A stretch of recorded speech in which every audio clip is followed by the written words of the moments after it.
If you are listening to this, then perhaps there are still those who wish to hear the voices of women long silenced by time. I ask of you now, if this testimony moves you, if you believe that our stories, however brutal, however strange, deserve to be preserved, then subscribe to this channel. Leave your mark in the comments so that more forgotten testimonies like mine might be brought forth from the archives of history, and so that the algorithm may know to carry these words to others who seek them. What I'm about to reveal concerns the year 1832, the death of my brother, and the terrible truths my own daughters confessed to me decades after the soil had settled over his grave. These are not memories I share lightly. At 84 years of age, I have outlived nearly everyone who could confirm or deny my words. But the weight of what I know has become too heavy for one soul to carry into the ground. So I speak now to you, across the gulf of years, trusting that you will hear me, not as a curiosity, but as a witness. My story is one of family, of betrayal, and of secrets so dark they took 3 generations to unearth.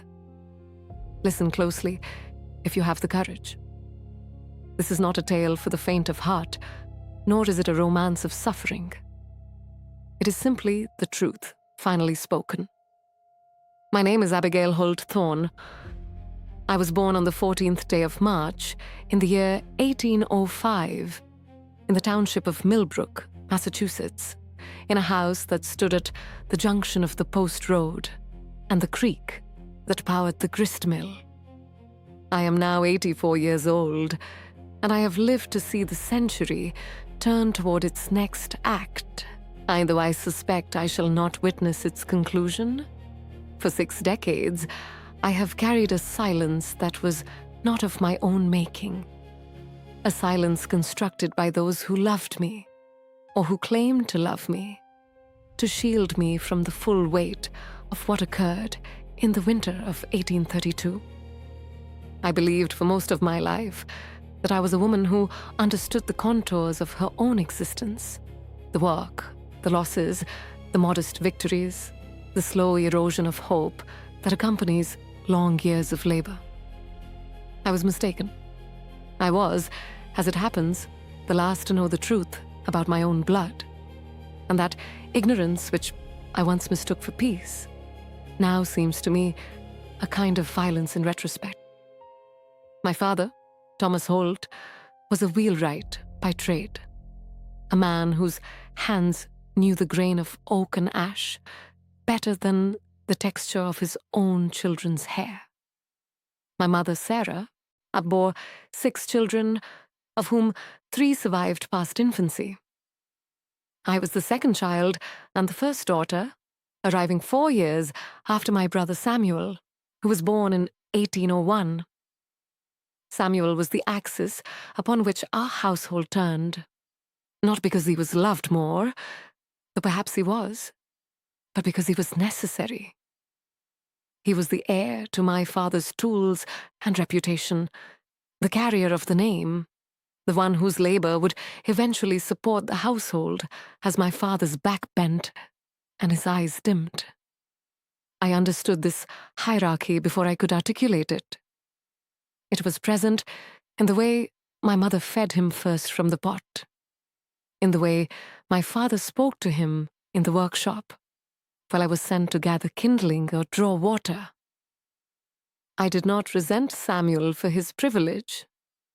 I pitied him for its weight, and I resented instead the circumstances that made such distinctions inevitable. Our house was not poor, but it was relentlessly occupied by the requirements of survival. We lived in the manner typical of rural mechanics in the early years of the century. A timber-framed structure of 2 rooms below and a loft above, heated by a central hearth that never fully drove the damp from the corners. My mornings began before dawn, rousing the fire, fetching water from the creek, while the ice broke under my pail, feeding the chickens, and preparing the simple breakfast of cornmeal and salt pork that would sustain my father and brother through their morning labor. I attended the district school for 3 winters, from ages 7 to 10, where I learned to read the Bible and to form a fair hand, enough to keep accounts and to read the almanac. Beyond that, my education was practical. The preserving of fruits, the making of soap and candles, the spinning of wool, and the management of a household economy that allowed for no waste. Samuel and I were never companions in the way that some siblings are. He was 4 years my senior, and the distance between a boy bound for apprenticeship and a girl bound for domestic service, first in her father's house, then in her husband's, was too vast to bridge with shared games. He was a sullen child, prone to fits of temper, that my father attributed to high spirits, but which I recognized, even then, as something darker, a rage against the confines of a life he had not chosen, trapped by expectation as surely as I was by my sex. When he was 16 and apprenticed formally to my father, I was 12, already assisting my mother in the lying-in of our neighbor's wife, already aware that my childhood was ending and a different servitude was beginning.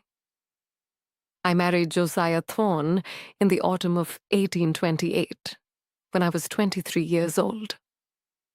Josiah was a farmer, 10 years my senior, a widower with 40 acres of stony land 3 miles north of Millbrook, and a small house that had stood empty since his first wife's death in childbirth. My father considered it a good match.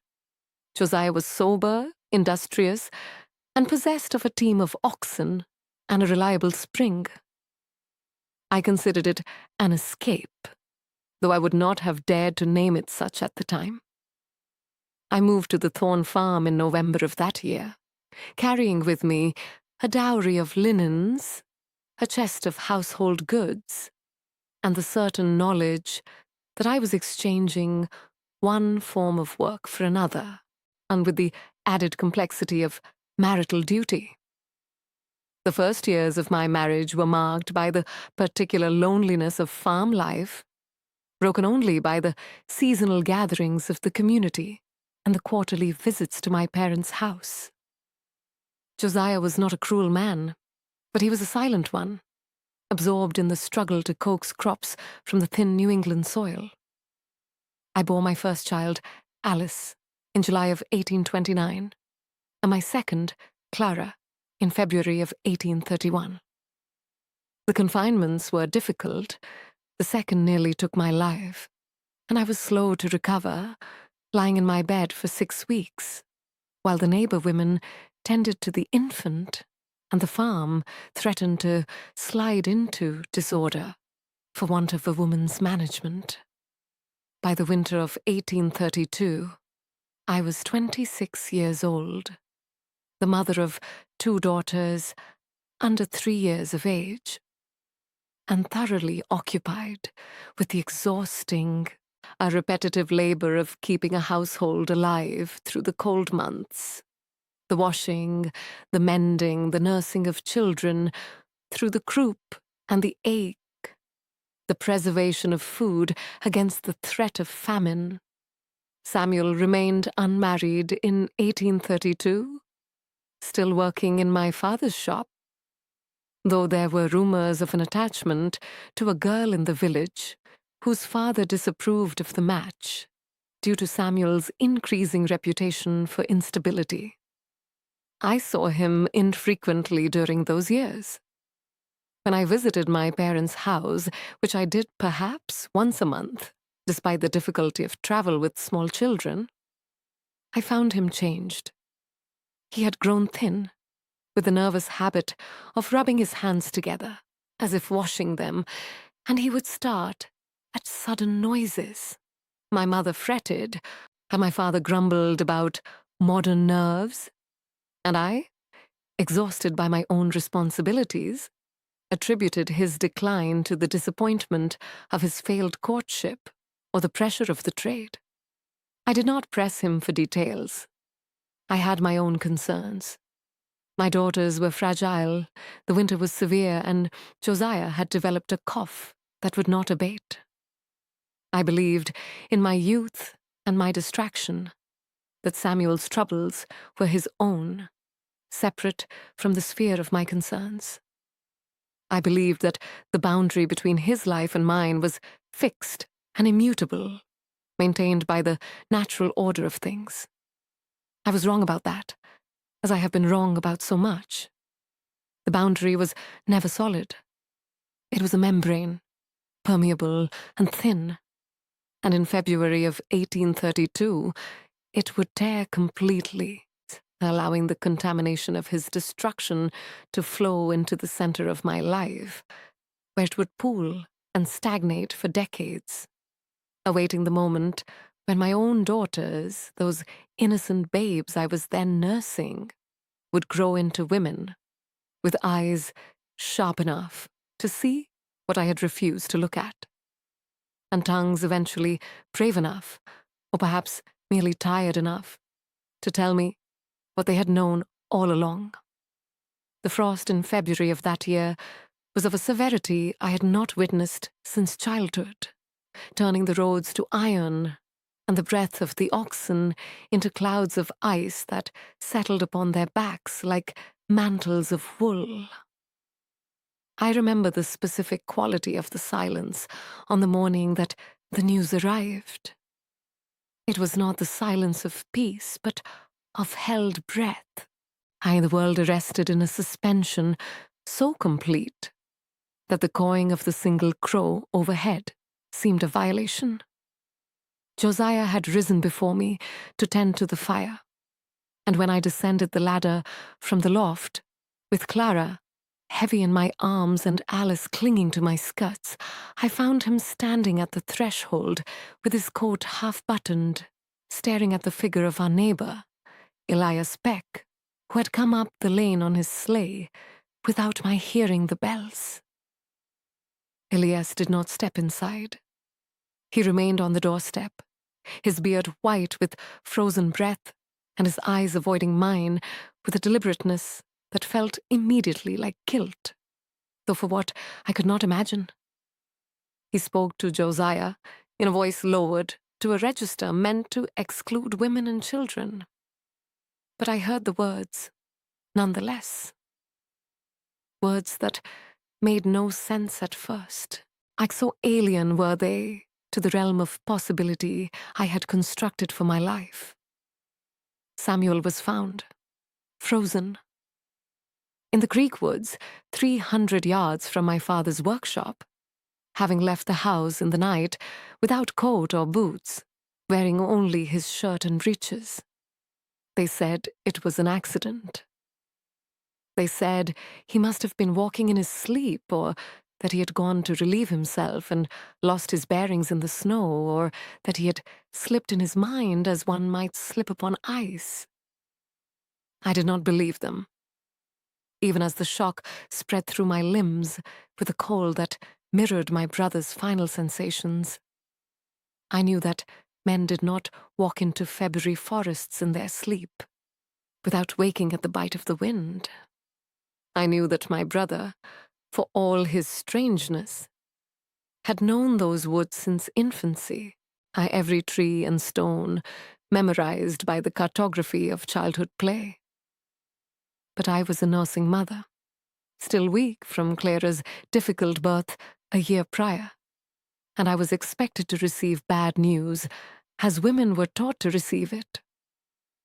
With a hand pressed to the mouth, a swaying upon the feet, and then a practical turning toward the preparations for death.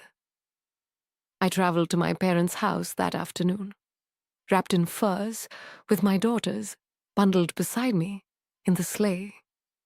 Josiah driving with a silence that I mistook for grief, but would later recognize as the weight of knowledge he was already carrying and shielding from me. The house of my birth had been transformed in those short hours into a theater of whispered performance. My mother sat in her rocking chair by the fire, her face a mask of composed sorrow that did not match the redness of her eyes, nor the trembling of her hands as she knit, needles clicking with a furious rhythm that spoke of a need to keep the body occupied, lest the mind wander into forbidden territories. My father was in the workshop with the door barred, though I could hear the irregular pounding of his hammer, not the measured beats of labor, but the erratic strikes of a man beating against his own thoughts. Samuel's body lay in the back chamber, prepared for burial by the women of the church who had already washed and dressed him. I was not permitted to see him immediately. My mother insisted that I feed the children and rest, that the shock would dry up my milk and harm the baby. When I finally insisted, standing my ground with a firmness that surprised us both, she accompanied me to the doorway of the chamber, but did not enter. I stood alone beside the pine box, looking down at a face that the cold had preserved in a rictus that might have been pain or might have been peace, the distinction erased by the chemistry of death. His hands were folded upon his chest, but I noticed, with the terrible clarity that grief sometimes grants, that the knuckles were bruised and the fingernails torn as if he had been clawing at something, wood, earth, or air itself, before the final surrender to the temperature. They buried him 2 days later, in the frozen ground of the churchyard that required the men to light fires upon the earth to soften the soil enough for digging.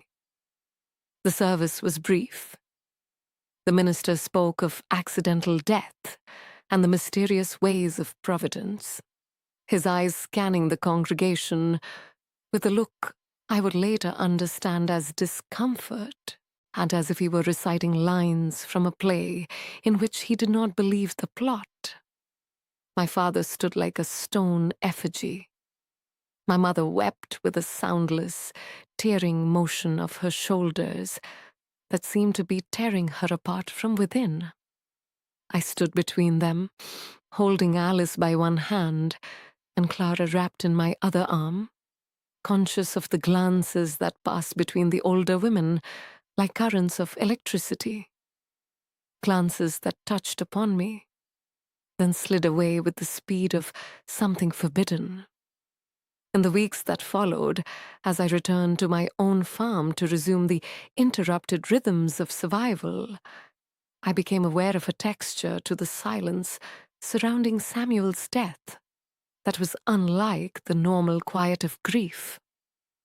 When I mentioned his name at the table, Josiah would cough and change the subject to the price of corn or the repair of the fence, and when I wrote to my mother short letters of inquiry after their health, I received in return communications of maddening vagueness, references to God's will and the necessity of acceptance that skirted the edges of specifics, like water avoiding a stone.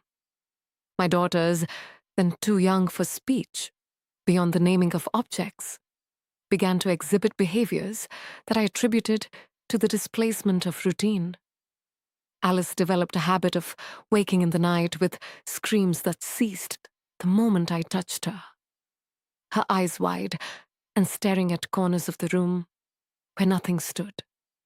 Clara, at 13 months, would sometimes freeze in her play, her small body going rigid as she listened to sounds that I could not hear. I buried my questions beneath the immediate demands of existence. In March of that year, Josiah's cough worsened into a fever that confined him to bed for 3 weeks, during which time I managed the farm alone, negotiating with the hired man for the spring plowing and nursing my husband through nights of sweating delirium. I had no leisure to pursue the shadows that seemed to gather at the periphery of my vision.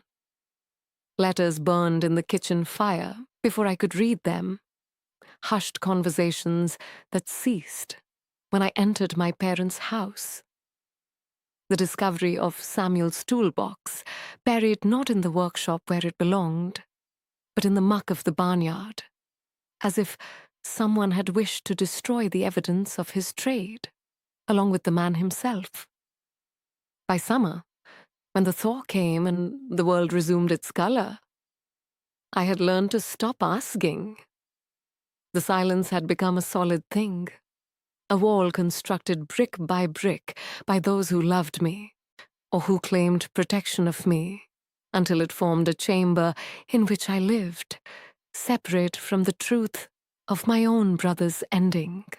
I told myself that I was being a dutiful daughter, a good wife, a sensible mother, accepting the boundaries of feminine ignorance that society deemed appropriate for my sex and station.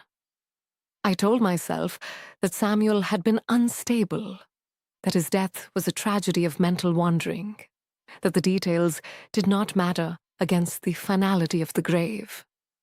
I maintained this acquiescence for years. I bore 3 more children, 2 sons who survived infancy, and a daughter who did not. I buried that infant girl in the same churchyard as Samuel, and stood upon the earth that held them both, feeling the compression of generations beneath my feet. I watched Alice and Clara grow into girls of 5, then 8, and then 12 years old, marked by a quietness that other parents mistook for good breeding, but which I recognized as the burden of secrets too heavy for their small shoulders. They spoke to one another in the half-sentences of a private language, and fell silent when I approached. They flinched at sudden movements. They watched their father with eyes that held not the simple adoration of childhood, but a complex, fearful assessment that I chose to interpret as the natural awe of children for the authority of parents. I was a woman fully occupied with the maintenance of life, managing a household that grew in complexity as the children multiplied, and the farm struggled through the panic of 1837 and the hard years that followed. I had no time for the excavation of the past. The present demanded all my strength, and so I allowed the silence to stand, though it rotted the foundation of my marriage and created a distance between my daughters and me that I could not bridge with maternal tenderness. I believed in my ignorance that I was preserving the peace, when in fact I was preserving a lie that was slowly poisoning the well from which we all drank. The years accumulated in the manner of dust upon a shelf, imperceptibly, yet with a weight that eventually alters the balance of the structure.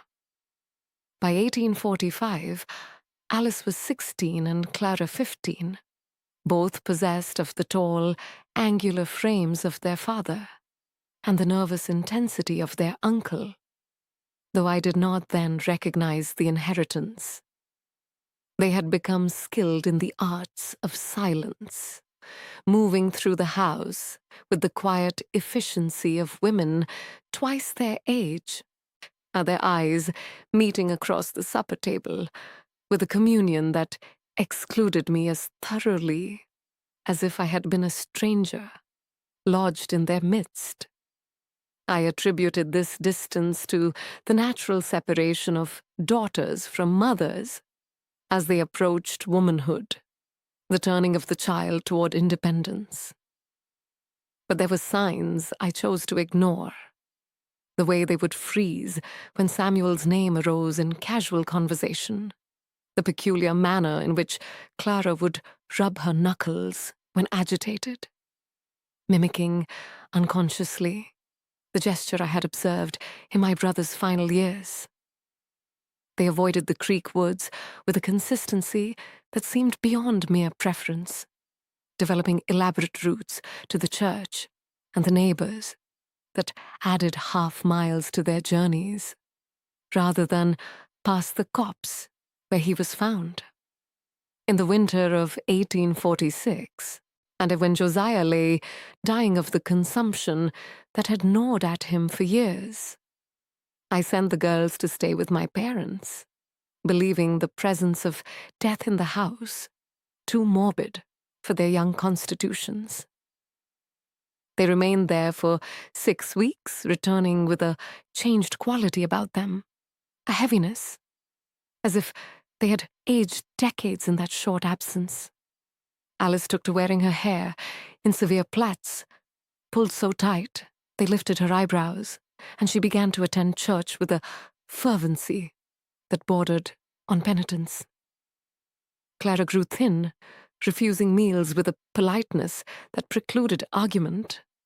Her sleep disturbed by moans she claimed not to remember upon waking. I thought it was grief for their father, or the strain of assisting my aging mother, or perhaps the onset of woman's troubles that make maidens melancholy. I did not press them. I had my own mourning to conduct, and the farm to manage alone, and the slow, grinding labor of widowhood that left no room for the interrogation of silences I had long ago accepted as the natural order of things. The revelation did not arrive as a single thunderclap, but as water-wearing stone, gradual, inevitable, and ultimately altering the landscape beyond recognition. It was in the autumn of 1874, when Alice was 45 and Clara 43, both women established in their own households, their children raised, and their husbands settled into the complacent rhythms of middle age.